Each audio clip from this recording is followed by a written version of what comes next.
y'all, when I was 17, I'm telling you, like, I was always like a poet, like since like I was a little bitty kid. I'm telling y'all, when I went into elementary school, I could read. I just could. When I figured out words could rhyme, I had those little spiral notebooks, the ones that are like long but like skinny, that are, you know, a few inches, that are more rectangular, and they have the spiral at the top that are narrow. I had a notebook like that, and I would carry around a pencil, maybe, you know, first grade, and I would write like words, like, you know, cat, mat, bat, tat, like in a row, and just be rhyming. Like, it wasn't because we were studying poetry, it was just because my brain was like, oh, these things rhyme. Dude, there was like something unique about that particular week in June, where like, which like a mutual air sign, like my birthday week, that's where Ice Cube, Tupac, that's my birthday, and Kendrick, like that row of artists right there, man. There's something lyrically in the stars where people born, because I'm telling you, like, my birthday's that week, and as far back as I can remember, I would do this. But I say that because as far back, like, these things with words, but I would also lay awake at night, and my brain would just race, like taking words, and the way that you would imagine math to do this, it would take words and do that. Now, understand, I could not diagram sentences to save my life. Like, there was, like, whenever you would have to, like, draw the line and then draw the little lines and all that, I couldn't do it. I, like, failed horribly at that. It was too many steps, and my brain kind of categorized it as trash. Like, I was like, this is stupid, I don't need that. However, when it came down to information about like root words and prefixes and suffixes, my brain was like, oh, this is edifying. There's like another language inside of language. Like, what? Like, it felt like food for thought. Like, it felt like the way that math was supposed to math for people. It felt like an equation that could equal and balance out. Like, I didn't know it wasn't normal for kids to carry around a thesaurus. Like, I would just write out and copy thesauruses. Like, y'all, I had this notebook. It feels good to say this. Like, I had this notebook, right? It wasn't a notebook. It was a leather-bound book that I had got for Christmas that looked like a Bible. And I would copy the thesaurus for fun. For fun, y'all. I would just copy and list out in my spare time. I was a junior in high school, and this is what I did for fun. Like, it's so weird. It wasn't because, like, I didn't have friends. Like, I had already done enough drugs, like, for enough, like, adults by then. I was just, but I was sober, and this is what I found fun. Like, and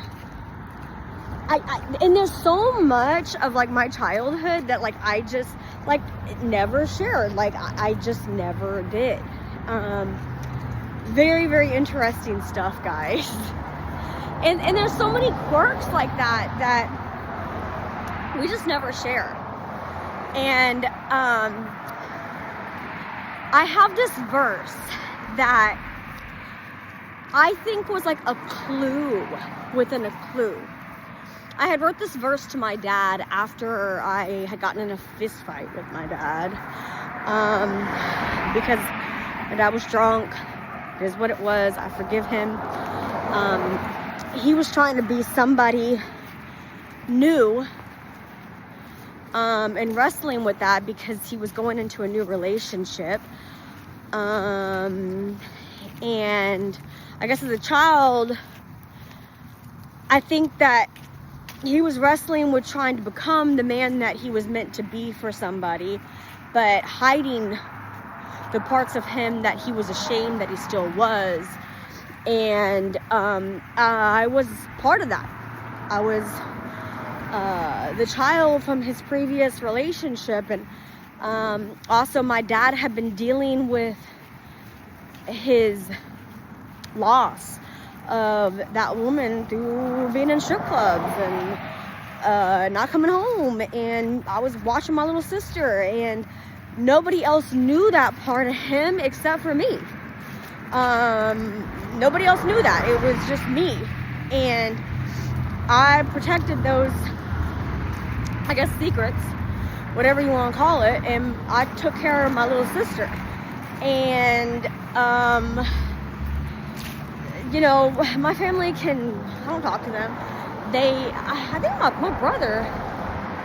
brother lived there. My oldest brother might have been there during all that. I don't know if he was there at that time.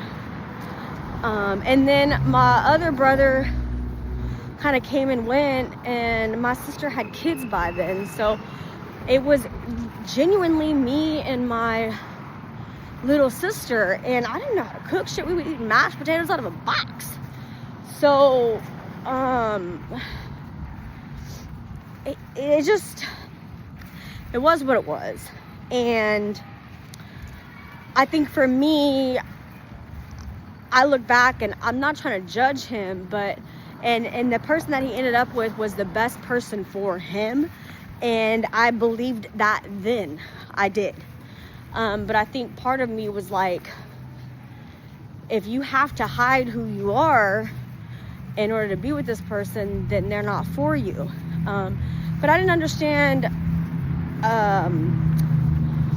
There was a lot I didn't understand, I think, about a man and their vulnerability, until I grew up and went into the world and realized, like, how manly my dad was in comparison to men, and how capable my dad was in comparison to men, and the weight and the heaviness of what he carried, until I dated and all that stuff and realized, you know, just how incapable men just weren't. And so, and then, you know, that wrestling with a whole other side of being a girl, because a lot of men will try, when your dad raises you to be a strong girl, a lot of men will try to take that from you.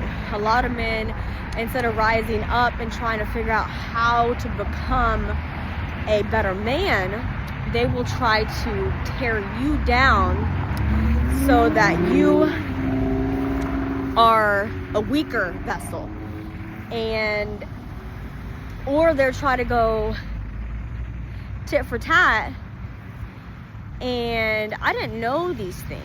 Like, I didn't understand that. Because my personality is dominant, but it can be bubbly, it can be very girly. It can be very like, well, why don't you try this, why don't you do that? But not in a demeaning way. In a, like, we're gonna get there faster if everybody works together type of way.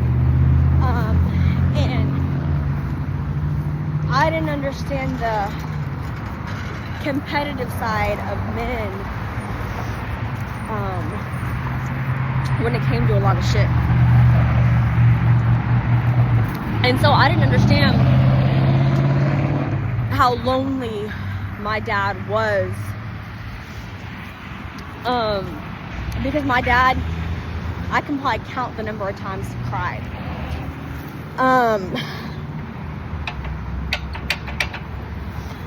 But anyways, I have wrote this verse.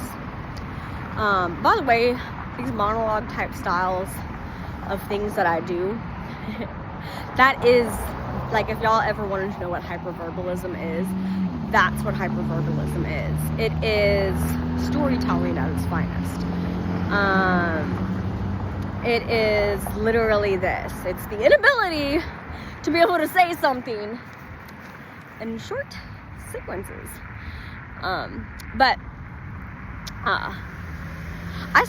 Some of y'all may think it's sidetracked, but I promise, if you go back and you actually listen to all these little bitty thoughts, they're like, it's almost like a rap video.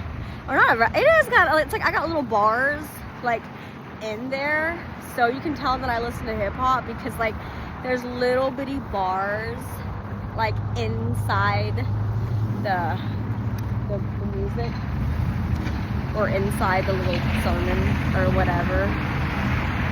Maybe I'm diagramming my own self, but this lady over here, she's like, I don't know if I want to go or not. But anyways, I had this verse, and to me it was very prophetic, because I had wrote, like, to take off your mask, reveal to her you cannot fly. And so upon that, what I realized was, I think that was something that was profound for both my dad and myself. The verse, I have to go back and look, because I wrote it when I was 17, y'all. So I can't remember if it was take off your false bandages, or if it was take off your feathered mask. It's somewhere, or I may have rewrote it, and it's been both of those things. That's the beauty and the fluidity of language. But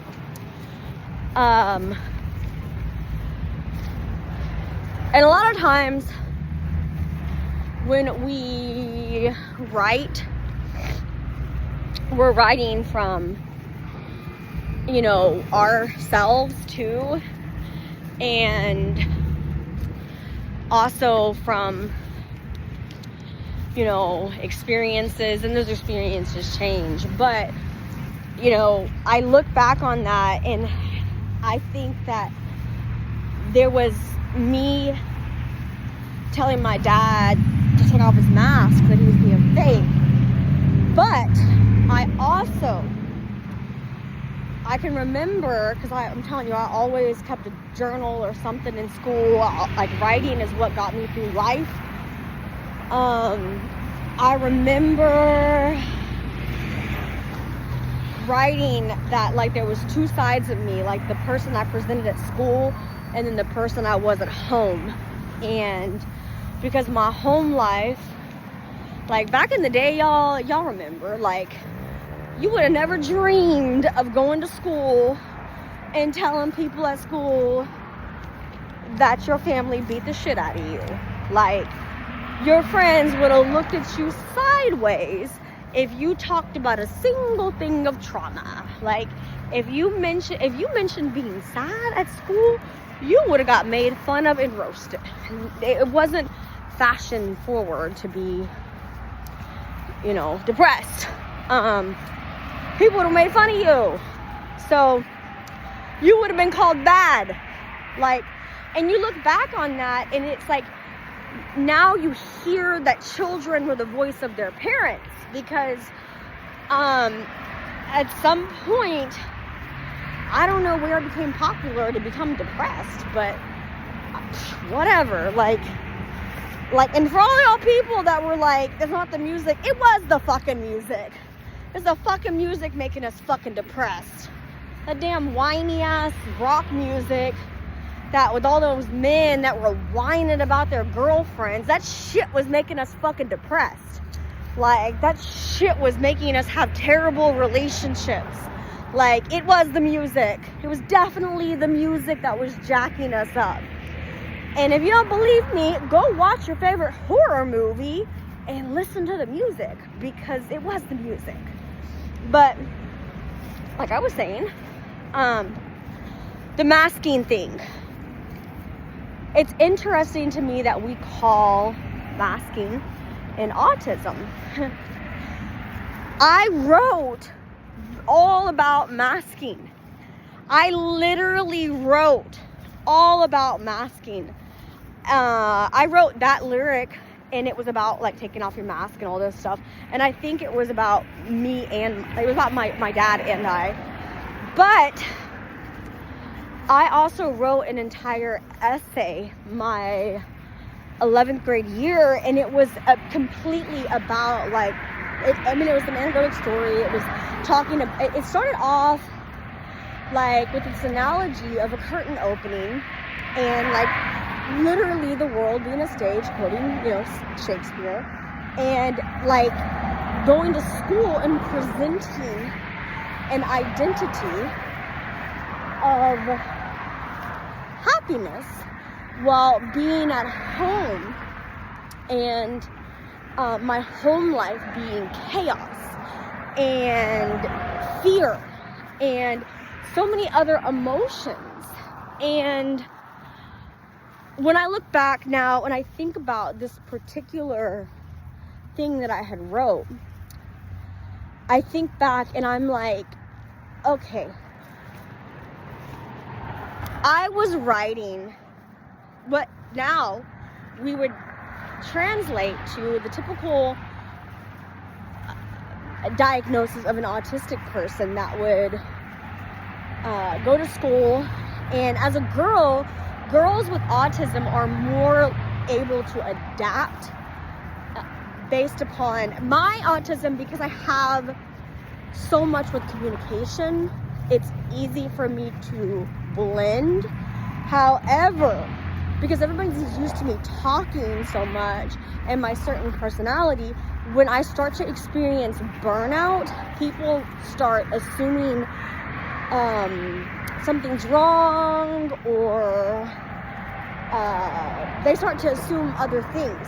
Well, because of that, and because I have that pattern or whatever, then my anxiety can kick in, and I start to get worried that people will assume that something's wrong, and then I feel like I have to continue to try to present whatever version of them that they're expecting me to be. And so it creates a very perpetual type of thing, because if I'm not constantly going, then I'm afraid that they're going to ask me what's wrong, and really it's nothing's wrong. It's just that like autistic burnout is a thing. And because people are used to me talking so much, that if I start to not talk a lot and I get in that, like, maybe people are gonna think that something is wrong, or that I'm doing something or whatever. And that's a lot of weight to carry. So I would go home growing up, and much like my home life now, I don't talk a lot at home. I will talk when I'm out and about in public. Braston says that I will have I will be up at 2 a.m. and just have random conversations where I'm just hyper focusing, and will want to talk about a special interest, and he's just like, what? But other than that, I literally am I go home and it's you're just away. It's a whole different thing. That is typical of a lot of autistic people. And also that's the same with relationships. It's very difficult when you've been with somebody for a long time. With autistic people, that person becomes your special interest, and you will learn. That's why autistic relationships, they become your special interest. You make them, and I will memorize. If somebody tells me a story or something like that, even with my clients, I'll memorize everything about them. I won't remember their name for whatever stupid reason, but I will memorize every special thing about them. It's just something crazy that you do. So, I don't know. Now I'm learning to take off my mask.